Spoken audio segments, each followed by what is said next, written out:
Hello friends, तो हम continue करते हैं अपने chapter number 7 test your knowledge के क्वेश्चंस को और हम आगे क्वेश्चन नंबर 14। मदुरई बेकस्ट्री limited issued a notice for holding of its annual general meeting on 7th of September। Madurai bakers limited ने नोटिस इशू किया है कि हम एनुअल जनरल मीटिंग होल्ड करने जा रहे हैं, है ना, 7 सितंबर 2022 को। The notice was posted to the members on 16th of August 2022, मतलब 16 अगस्त 2022 को ये नोटिस दे दिया। अब वो 21 दिन का क्लियर डेज वाला कंडीशन होता है कि जिस दिन मीटिंग हो रही है उससे पहले 21 दिन क्लियर डेज होना चाहिए, उससे पहले का नोटिस होना चाहिए। Now some members of the company allege that the company had not complied with the provision of the companies act. कब सब कुछ मेंबर बोल रहे हैं कि कंपनी ने तो रूल को फॉलो ही नहीं किया, नोटिस इशू करने का जो रूल होता है। अब बताइए प्रोविजन को पढ़ के, first whether the meeting has been validly called, क्या ये मीटिंग सही में बुलाया गया है, क्या मीटिंग सही है, वैलिड है बुलाना। Now second, if there is a shortfall, अगर नोटिस में कोई शॉर्टफॉल है, कुछ कम दिन रह गए, state and explain how many days does the notice fall short for the statute, कितने दिन से कम रह गया है नोटिस में, मतलब 21 दिन का क्लियर डेज रहा या नहीं रहा। Now third, can the delay in giving notice can be condone, क्या जो नोटिस डिले हुआ है उस नोटिस जो डिले को माफ़ किया जा सकता है। कंडोन मतलब होता है माफ़ी दे देना। तो ठीक है, नाउ 14 में हम कर लेते हैं एक करके डिस्कस। तो इन्होंने पहले अपना नियम बना दिया है कि भाई according to the section 101 companies act 2013 a general meeting of a company में be called by giving not less than clear 21 days notice. 21 दिन का गैप होना चाहिए, वो भी clear 21 days, either in writing में या फिर थ्रू इलेक्ट्रॉनिक मोड, या तो राइटिंग में दे दो या इलेक्ट्रॉनिक मोड मतलब ईमेल में दे दो। Now also it is to be noted that 21 clear days mean that the date on which notice is served and the date of meeting are excluded for sending the notice। जिस दिन notice, जो 21 दिन की जो counting होगी, तो जिस दिन नोटिस सर्व किया है और जिस दिन नोटिस जो मीटिंग की जो डेट है, उन दोनों को छोड़ के 21 दिन होने चाहिए। Now further, companies rule provide that in case of delivery by post such service shall be deemed to have been affected. अब पोस्ट से अगर भेज रहे हो तो ऐसे केस में, in this case of a notice of meeting at the expiration of 48 hours after the letter containing the same is posted, मतलब जो लेटर पोस्ट हुआ है उसमें 48 घंटे बाद से गिनती शुरू होगी।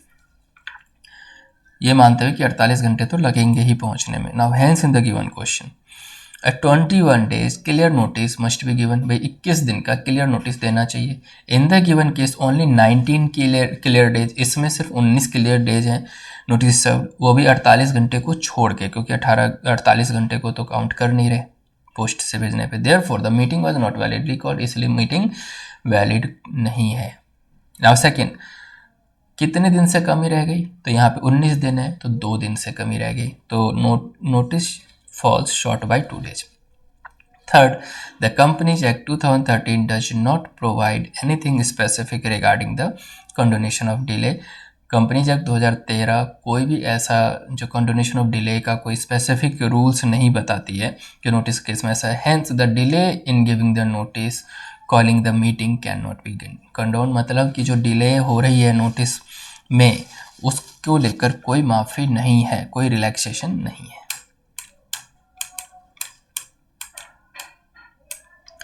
Question number 15, KMN Cables Limited scheduled its annual general meeting to be held on 15th of September 2022। KMN Cables Limited ने अपनी एनुअल जनरल मीटिंग शेड्यूल की है जो कि 15 सितंबर 2022 को होनी है 11 बजे। द कंपनी हैज़ 900 मेंबर्स, अब कंपनी के 900 मेंबर है, मतलब 1000 से कम है तो वो 5 का पर्सनल प्रेजेंस होने वाली जो रूल्स है वो एप्लीकेबल होगा, बट आर्टिकल में 5 से ज़्यादा भी हो सकता है। On the schedule date of AGM following person were presently, अब AGM के डेट पे 11:30 बजे ये लोग प्रेजेंट हैं। पहला P1, P2 and P3 share holders, ठीक है। P4 रिप्रेजेंटिंग ABC लिमिटेड, ठीक है। P5 रिप्रेजेंटिंग DEF लिमिटेड, वो भी ठीक है। तो 3 2 5 तो ये हो ही गए। अब P6 and P7 as proxy of the share holder, जो P6 है और P7 है वो प्रॉक्सी है शेयर होल्डर का, मतलब शेयर होल्डर की जगह कोई आया हुआ है। नाउ पहला question, examine with reference to the relevant provision of the companies act 2013 whether quorum was present in the meeting. 2013 के कंपनीज एक्ट के हिसाब से बताइए क्या कोरम प्रेजेंट है मीटिंग के लिए। अगर देखा जाए तो 3 शेयर होल्डर वो हो गए, P1 P2 P3, और P4 और P5 किसी कंपनी को प्रेजेंट कर रहे हैं, तो 5 तो हो ही गए।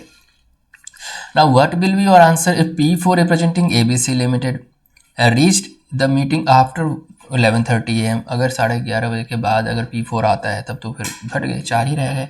Now in case lack of quorum, discuss the provision as applicable for an adjourned meeting in terms of date, time and अगर quorum की वजह से मीटिंग नहीं हुई तो adjourn हो जाएगी, तो बताओ वो कब होगी, किस जगह होगी, किस टाइम पे होगी।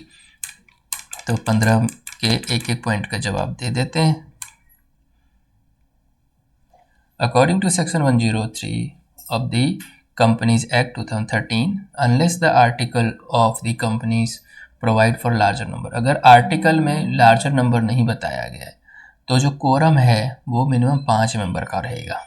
अगर कंपनी में मेंबर जो है वो 1000 से कम है तो पहले में देखें P1 P2 एंड P3 वो मेंबर 3 मेंबर काउंट हो जाएंगे। सेकंड, कंपनी अगर किसी को रिप्रेजेंट करती है तो भी मेंबर हो जाते हैं। तो यहाँ पे P4 और P5 रिप्रेजेंट कर रहे हैं ABC लिमिटेड और DEF लिमिटेड, तो वो भी 2 मेंबर काउंट हो जाएंगे। तीसरा, only members present in person, जो सिर्फ जो पर्सनली प्रेजेंट हुए उन्हीं को काउंट किया जाता है, प्रॉक्सी को काउंट नहीं किया जाता है, इसीलिए P6 और P7 को काउंट नहीं किया जाएगा। In the light of the provision of the act, अब एक्ट की बात करें और फैक्ट की बात करें, it can conclude that the quorum for annual general meeting, जो 5 मेंबर हैं पर्सनली प्रेजेंट हैं, P1 P2 P3 और P4 और P5 पांचों प्रेजेंट है, द रिक्वायरमेंट ऑफ कोरम जो है फुलफिल हो गया है। Now second, the section further state that if the quorum is not present within half an hour, अगर आधे घंटे के अंदर कोरम प्रेजेंट नहीं हुआ तो जो मीटिंग है वो एडजर्न हो जाएगा नेक्स्ट वीक के लिए, सेम टाइम सेम जगह और सच अदर टाइम और प्लेस, किसी और समय और किसी और जगह भी हो सकता है अगर बोर्ड ऑफ डायरेक्टर डिसाइड करे तो। Since P4 is an essential part, भैया P4 के बिना तो कोरम पूरा नहीं हो रहा था, तो इसेंशियल था उसका होना, और वो 11:30 बजे आया तो मीटिंग एडजर्न हो जाएगी। Now third, in case of lack of quorum, अगर कोरम नहीं हुआ the meeting will be adjourn as provided, तो मीटिंग एडजर्न हो जाएगी।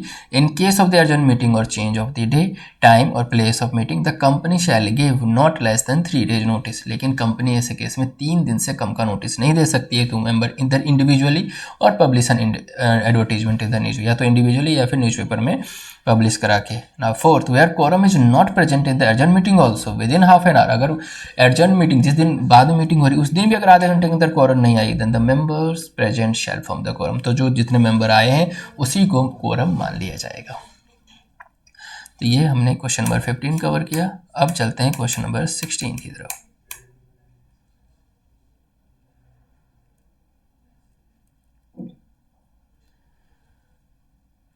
As a matter of fact, the usual time allowed for making entries in the register of members or register of debenture holders or register of other security holders is 7 days after the board of directors or its committee grant its approval। भाई जो fact या usually time जो दिया जाता है register of members में या register of members में रजिस्ट्रेशन के लिए, रजिस्टर होने के लिए, वो 7 दिन दिया जाता है बोर्ड ऑफ डायरेक्टर्स के जिस दिन कमिटी ग्रांट करती है, ठीक है ना। Now there are certain events on the happening of which the entries can be made even after 7 days। अब वो कौन से ऐसे इवेंट है कि एंट्रीज जो रजिस्टर ऑफ मेंबर्स है उसमें एंट्री 7 दिन के बाद भी हो सकती है, तो बताइए वो सारे इवेंट्स कौन से हैं कि जब एंट्री बाद में भी हो सकती है। In respect of Rule 5, 7, 5, 8 of the Companies Management and Administration Rule 2024 are relevant. Now Rule 5 specify that in case of companies whose securities are listed on a stock exchange or in outside India, Rule 5 ये कहता है कि जब companies के जो securities हैं मतलब shares हैं वो लिस्टेड हैं स्टॉक एक्सचेंज में, चाहे वो इंडिया में या outside India, the particulars of any pledge, charge, lien और hypothecation created by the promoters in respect of any security of the company held by the promoter, including the names of pledge, pawnee and any revocation therein shall be entered in the register. तो ऐसे case में अगर कोई pledge है, कोई mortgage दे दिया, किसी property against loan ले लिया, चार्ज क्रिएट हो गया, तो ये सब जो है वो 15 दिन के अंदर अंदर रजिस्टर में मेंटेन हो सकता है, 7 दिन की जगह 15 दिन।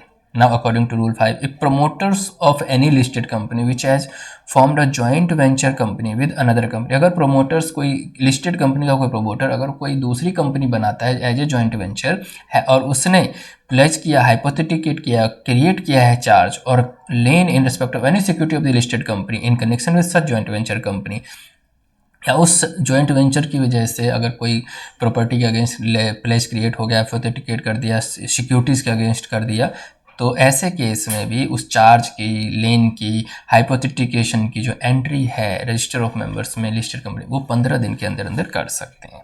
दस इन द अब 2 केसेस, तो 2 केसेज हैं, it is permitted for the listed companies to make entries related to pledge से रिलेटेड, चार्ज से रिलेटेड, लेन से रिलेटेड और हाइपोथेटिकेशन। मतलब ये सब एक तरीके से जो हम लोन लेते हैं और लोन के अगेंस्ट किसी को प्लेस कर देते हैं, गिरवी रख देते हैं, चार्ज क्रिएट करा देते हैं, हाइपोथेटिकेशन का मतलब भी वही है, ठीक है।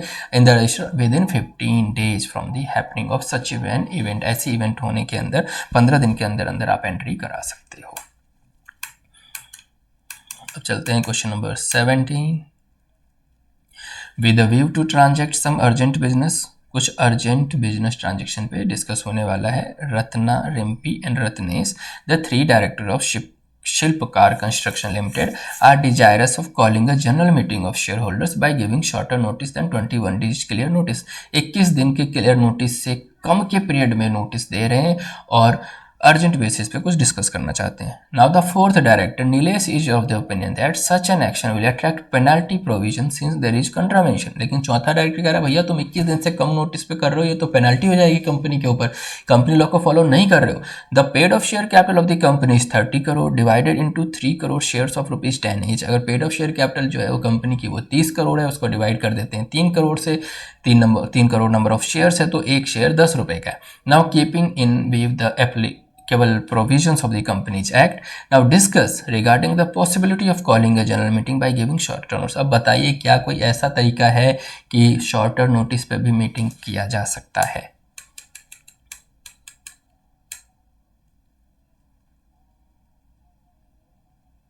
ये वाला question number 17। Normally general meeting are to be called by giving at least 21 clear days. देखो नॉर्मली जो जनरल मीटिंग होती है वो कम से कम 21 दिन का क्लियर नोटिस होना चाहिए। एज एन एक्सेप्शन, कुछ एक्सेप्शंस हैं, जनरल मीटिंग में be called after giving shorter notice than that specified in subsection 1। Subsection 1 में जो चीज़ें दी गई 21 दिन का, वो उससे कम पीरियड में हो सकता है इफ़ कंसेंट इन राइटिंग और इलेक्ट्रॉनिक मोड इज अकॉर्डेड। अगर सबसे सहमति ले लें, इलेक्ट्रॉनिकली मतलब मेल पे ले लें या राइटिंग ले लें। In the case of the annual general meeting, अगर एनुअल जनरल मीटिंग की बात करें तो by not less than 95% of the members entitled to vote thereat. मतलब जो भी मेंबर्स उस मीटिंग में एंटाइटल्ड हैं वोट करने के लिए, उनके 95%, 95% की सहमति होनी चाहिए कि भैया शॉर्टर पीरियड पे भी हम मीटिंग अरेंज कर सकते हैं। Now second, in the case of any other general meeting, अगर दूसरे जनरल मीटिंग की बात करें, 5 members of the company holding, if the company has a share capital majority in the number of members entitled to vote and who represent not less than 95%। तो दूसरे general meeting के case में भी जो 95% की सहमति चाहिए, और हैविंग द कंपनी, और जिसके पास शेयर कैपिटल नहीं, ऐसी कंपनी जिसके पास शेयर कैपिटल नहीं है तो not less than 95% total voting power. वहाँ पे क्या था, मेंबर्स के वोट का 95%, टोटल नंबर ऑफ मेंबर्स का 95%, और यहाँ क्या है, शेयर कैपिटल नहीं है कंपनी में, तो ऐसे केस में 95% ऑफ टोटल वोटिंग पावर। तो सब में 95% का ही क्लॉज है। Now second provision clarify that where any member of a company is entitled to vote only on some resolutions or resolutions be moved at a meeting and not on the others, those members shall be taken into account for the purpose of in respect of former resolution or resolution। मतलब कुछ ऐसे members हैं जो सारे resolution पे voting नहीं कर सकते, लेकिन उस रिजोल्यूशन के लिए उस मेंबर के वोट को भी काउंट करेंगे 95% निकालने के लिए। Now in view of the above provision, Shilpkar construction limited is permitted, Shilpkar construction limited को परमिट है कि वो कॉल कर सकता है। To call the requisite general meeting बुला सकता है by giving a shorter notice. However, the members holding at least 95% of the paid of share capital का 95% which give them to the vote, right them to vote to meeting must consent to the, तो उनकी सहमति चाहिए shorter notice के लिए, consent चाहिए। Hence The opinion of Nilesh that there shall be contravention of relevant provision attracting penalty for general meeting is called at shorter notice than usually required is not correct. तो जो नीलेश कह रहा है वो सही नहीं है, क्योंकि यहाँ पे स्पेशल प्रोविजन है जहाँ पे एक्सेप्शंस के केस में वो शॉर्टर नोटिस पर मीटिंग कर सकता है। इस तरीके से हमने क्वेश्चन नंबर 17 भी डिस्कस कर लिया। अब चलते हैं क्वेश्चन नंबर 18 की तरफ। तो अब हमारे कितने क्वेश्चन रह गए हैं? ये चैप्टर थोड़ा लंबा हो सकता है, 2 क्वेश्चन आ जाए इससे। तो 18, 19, 20 और 21, तो इन 4 क्वेश्चंस को करते हैं अगले वीडियो में कवर। तब तक के लिए बाय बाय, टेक केयर।